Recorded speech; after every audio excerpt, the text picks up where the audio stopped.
This is an All Ears English podcast, episode 1299. How do you walk? How do you speak? Own it.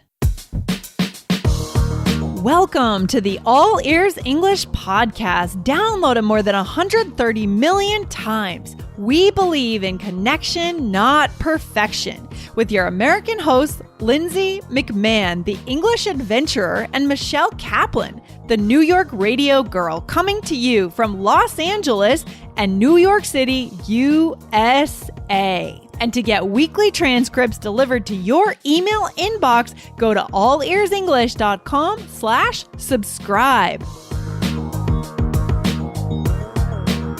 Today, we pull in an interesting article that talks about how everyone has a different walking style.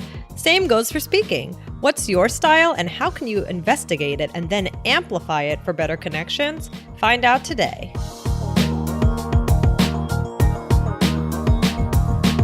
Hey, Lindsay, how's it going? Hey, Michelle, feeling great. How are you? I can't believe we're into January already. It's so crazy. I know. I can't believe it either. Yeah. You know what? Something though, I really noticed that when I'm walking outside when it's cold, do you notice this too? Does your whole body just tense up? Definitely, especially my shoulders. Yeah, it's terrible. Is that actually making you warmer?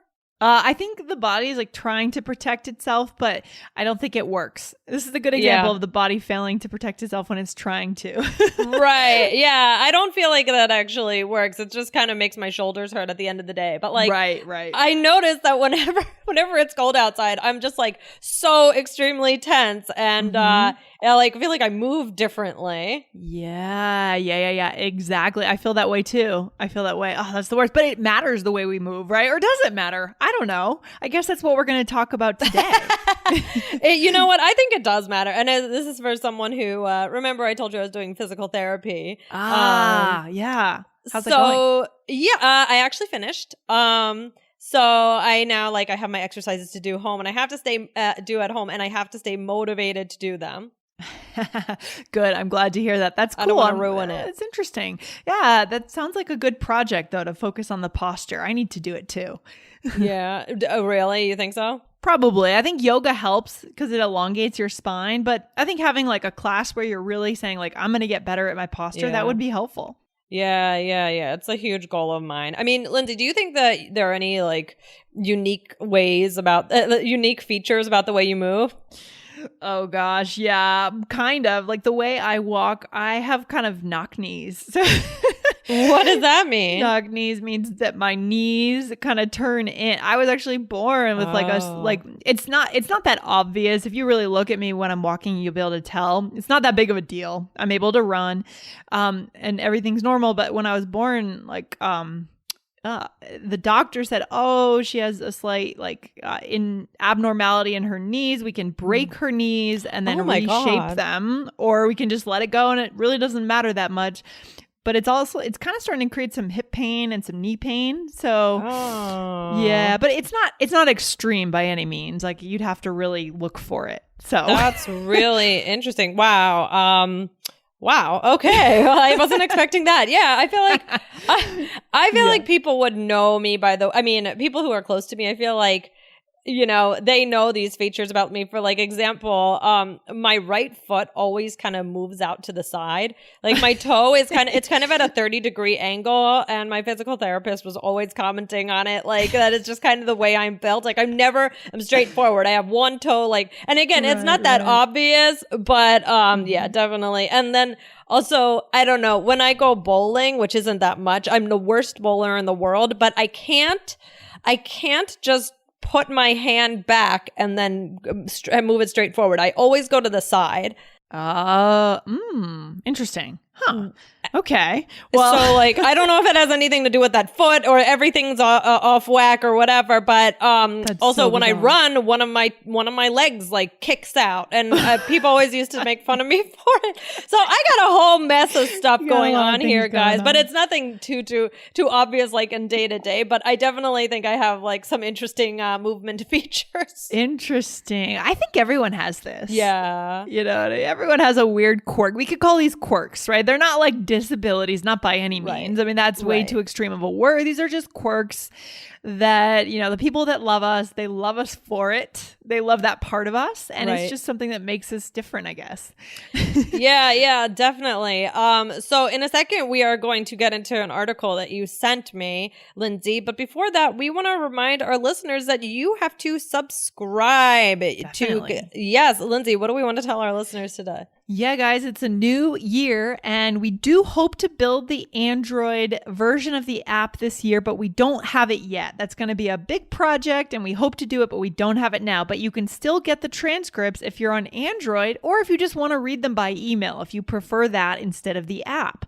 So you can go to allearsenglish.com/subscribe to sign up. You're going to save 50% off the normal price and you're going to get them every Monday by email for that week. Okay, guys? So go for it.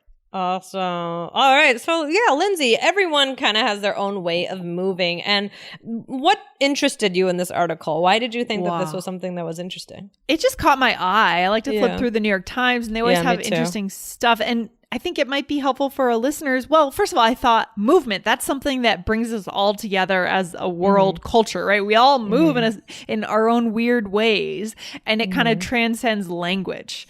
So that was the first reason why I liked it. And I was just curious what they were going to say in the article. So, okay. Well, it's by Gretchen Reynolds and it's from the New York Times. And it's called Something in the Way We Moved. It was published on October 23rd, 2019, and it was updated on the 29th of October. So yeah. And I think that, by the way, for our listeners who are super advanced, I think that title is a reference to a song. Yes. Yeah. So, or a lyric in a song that came out. I'm not sure which song, but it's definitely a reference. You do know which one? What song? It's Beatles. The Beatles, of course, of course. Okay, so guys, you should be looking for these references and starting to notice them if you're really pushing to that higher level of connection. It might not be we move. It might be she moves. Okay. I think it's all right. I don't want to say too much about the song because I know. It's okay. It's fine. Don't worry about it. But yeah, no, totally. So it is a reference. That's the idea.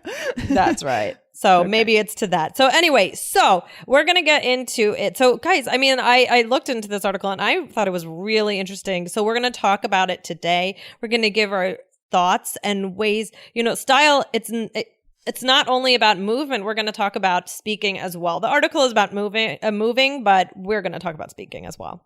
Okay, I like that. So what exactly, I mean, you had a chance to read the article. I just skimmed it, Michelle, so you're the expert here. Oh, boy. What exactly did this author Gretchen Reynolds say? I mean, where do we start here? All right. Well, she talks about how, think about it. I mean, Lindsay, do you think that if you saw like a shadow of your mom walking, you would know that it's your mom? Probably. I think so. I think I would.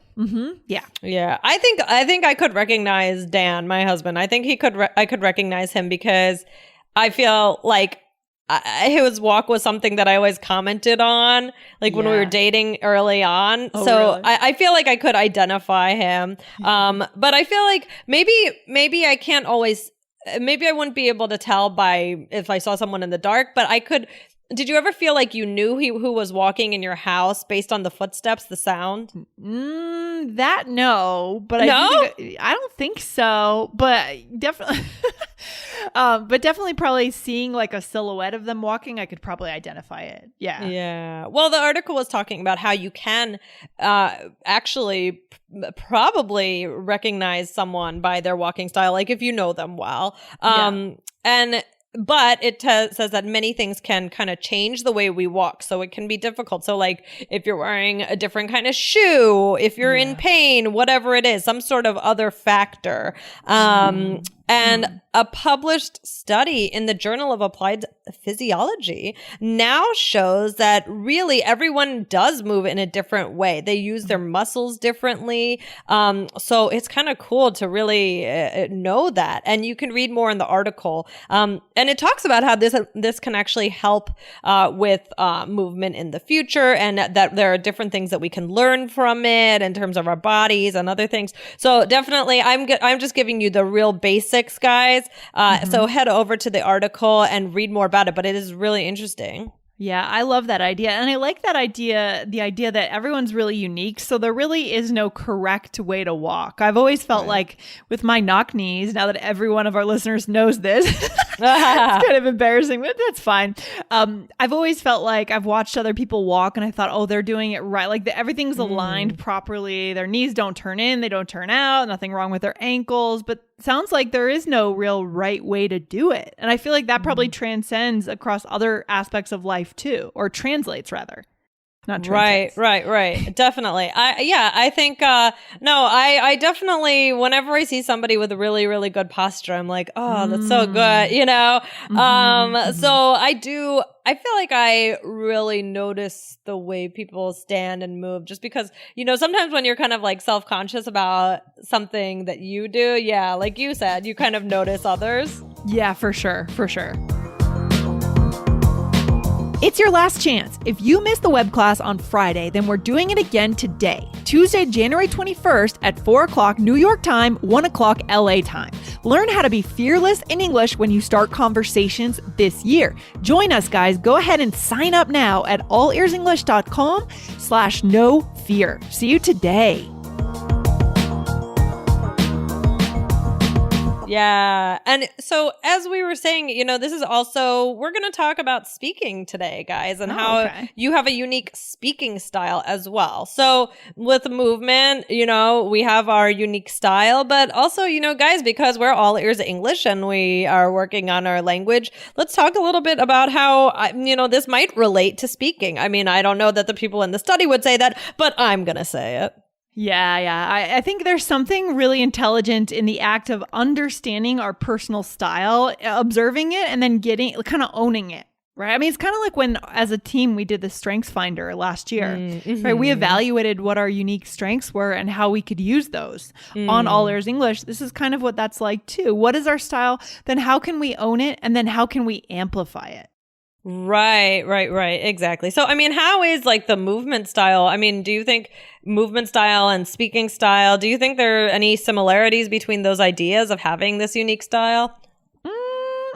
Geez, I don't know. I mean, I would just what I said is just this idea of like on understanding what it is that it is unique, that it is our own, and then really kind of bringing that to the max, I guess. But I don't know. What are the similarities? No, I mean, this is all just a discussion because it just made me think of speaking style and how, you know, it's interesting because with movement style, you don't really have to, you're not really thinking about how you move. It's just something you do without thinking.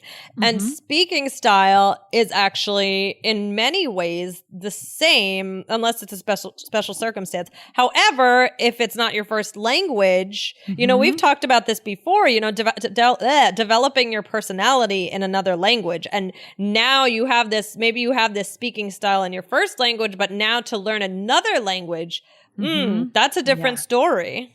Yeah, so like which aspects of our native language will carry over and which aspects do we want to curate when we become someone else? Do we want to become someone else in that second language in English? We can do that if we really want to.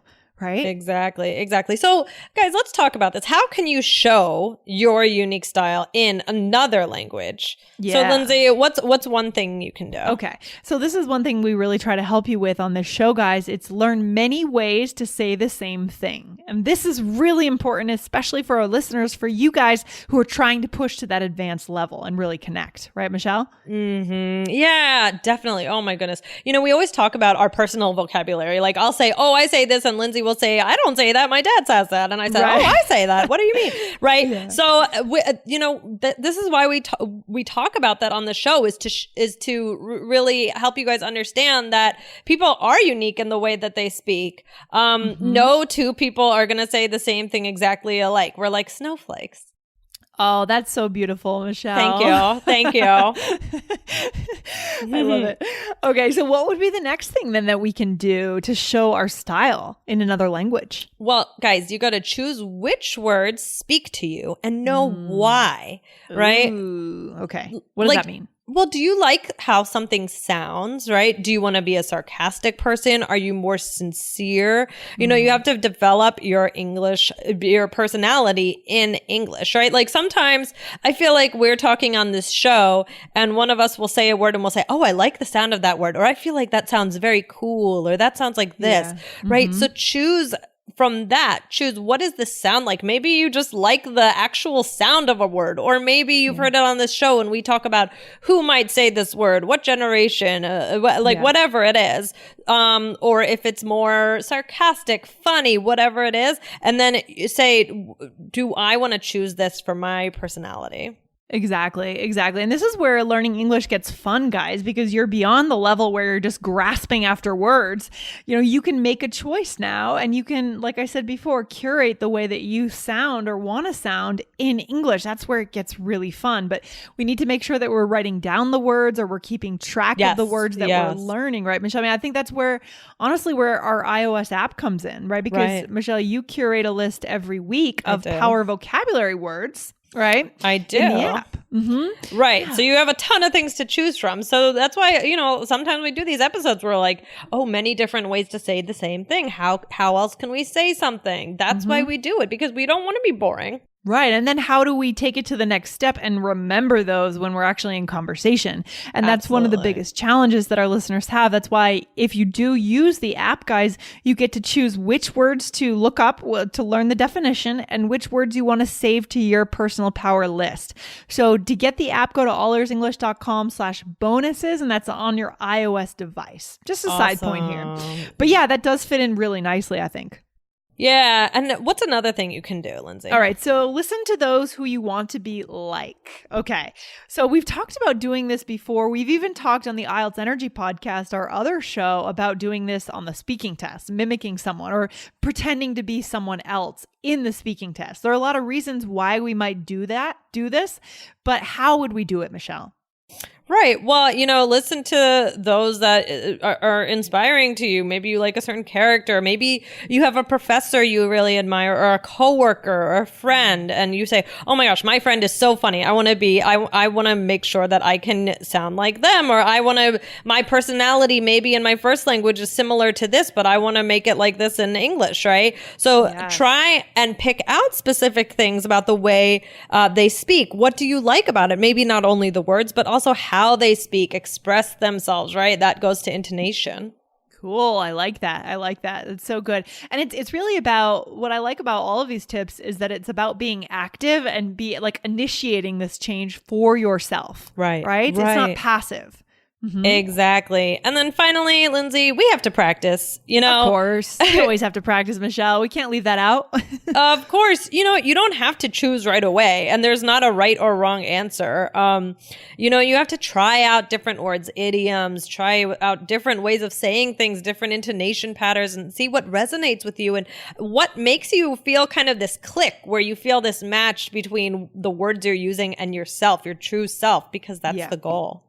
Exactly. So get out there, find a language exchange, guys, work with a teacher, do what you need to do, or just work with another student that's a very high level, right? Do what you need to do to hear yourself using those words that you've chosen, right? Definitely. All right, Lindsay, what's the takeaway? Oh, this is awesome, guys. So we know that everyone has their own walking style. You know that I have knock knees. And you know that, Michelle, I have a foot that turns out a little bit. So now you guys know very specific things about us. So it's the same with speaking. We all have our own speaking style. You guys hear our voices are different. The ways we emphasize things are different, right? That's what makes us who we are. So get excited about it. Right, Michelle? Definitely. You know, it made me wonder, like, if I disguised my voice, if I just had a different voice, I wonder if my family or people who are close to me or our listeners actually would know me based on the way I say things, even if it wasn't my voice. I mean, because I think I have, you know, kind of unique movement. So I wonder if people, not just with me, but with you, with anybody, I wonder if people could recognize their people who are close to them based on the way that they speak. So, yeah. You have to find that speaking style. So try out these tips today. Yeah, I agree, Michelle. And I think the bottom line here, guys, is investigate what is your style and then own it, right? Yes. Own it. I love that idea. We're going to own who we are in every aspect of that and amplify it. Use it to your advantage to connect. Okay, That cool. is right. I love it, Lindsay. This has been fun. Thanks for that article. Yeah, absolutely, Michelle. All right, I'll talk to you soon. I'm glad we brought this topic in, and I like the direction that you took it in. It was pretty interesting. So thank you. All right, this was fun. Bye, guys. All right, take care. Bye.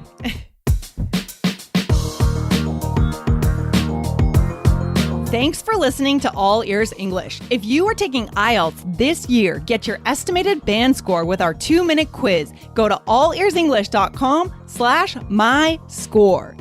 And if you believe in connection, not perfection, then hit subscribe now to make sure you don't miss anything. See you next time.